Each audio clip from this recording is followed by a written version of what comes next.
Few filmmakers make violence feel as cinematic and as personal as Quentin Tarantino. In his world, bloodshed isn't just an action scene, it's a catharsis. In this video, we'll explore the violence within Quentin Tarantino's universe, dive into scenes from Inglourious Basterds and Once Upon a Time in Hollywood, and uncover the truth behind these historical revisions. If you haven't already, like and subscribe for more videos like this. Enjoy.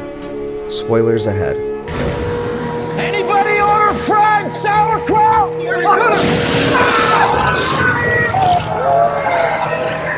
I love that stuff, you know, the killing. A lot of killing.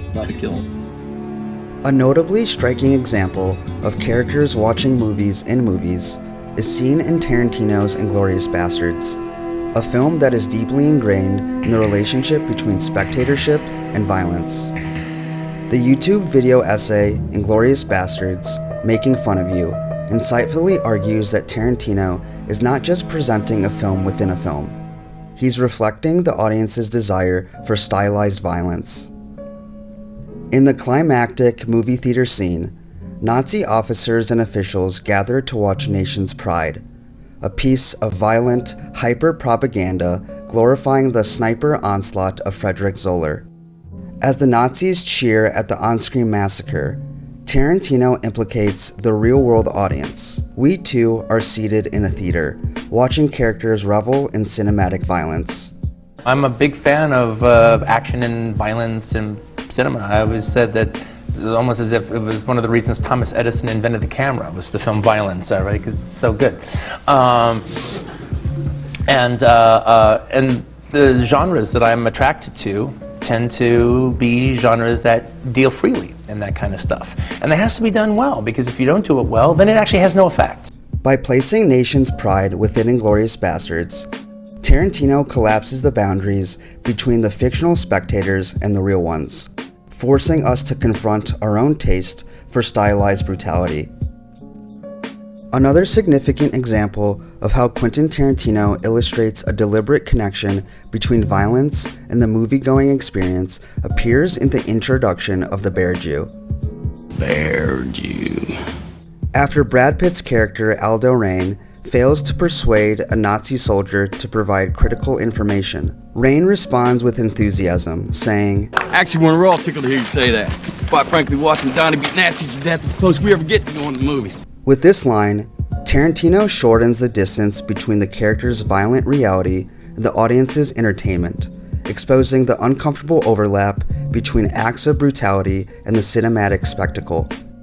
Then, Donnie Donowitz, nicknamed the Bear Jew, slowly emerges from a dark tunnel, ready to perform an execution to the excitement of his peers. This self-awareness is pushed even further in the film's final moments.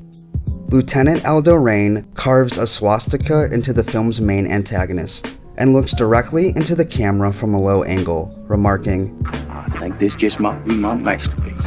It's a meta moment and acknowledgement of Tarantino's own remarkable filmography. In Inglourious Basterds, the line between watching a film and being part of one is intentionally blurred, where vengeance and spectacle go hand in hand.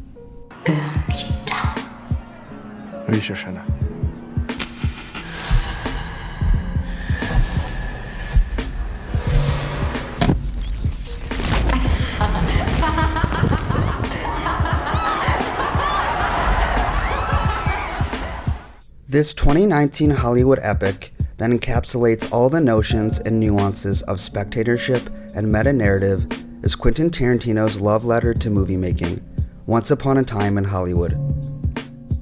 In the film's most poignant and self-referential moment occurs when Margot Robbie's Sharon Tate slips into a movie theater to watch The Wrecking Crew, a film starring the real Sharon Tate. In this quiet and poetic sequence, the scene becomes layered with meaning. Tate is not just watching a movie, but witnessing her own cinematic legacy take shape. The audience, in turn, becomes hyper-aware of their own gaze, watching a character watch herself in a movie she actually played within a film that is rewriting her tragic history.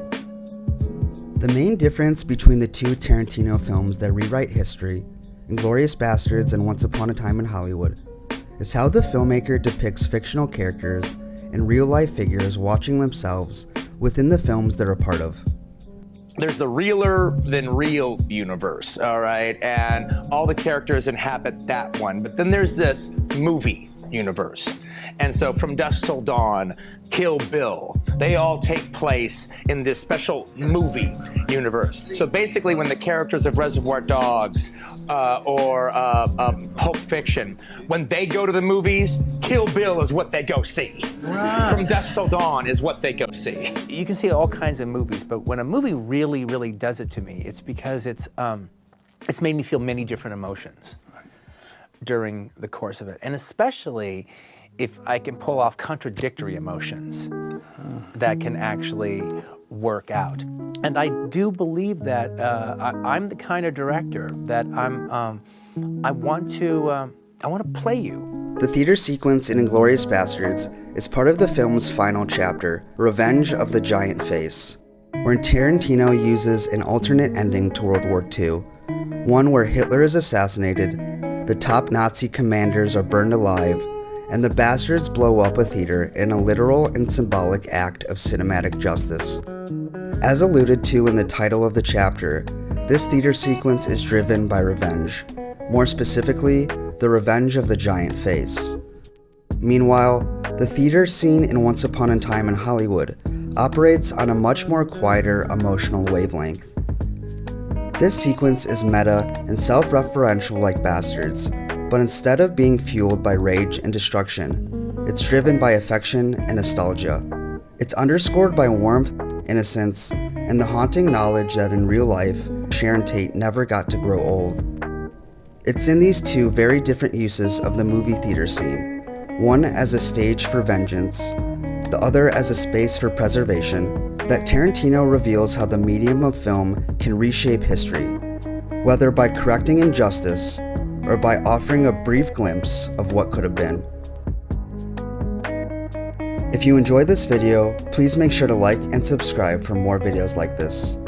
What are your thoughts on Inglourious Basterds and Once Upon a Time in Hollywood? Let me know in the comments. Until next time.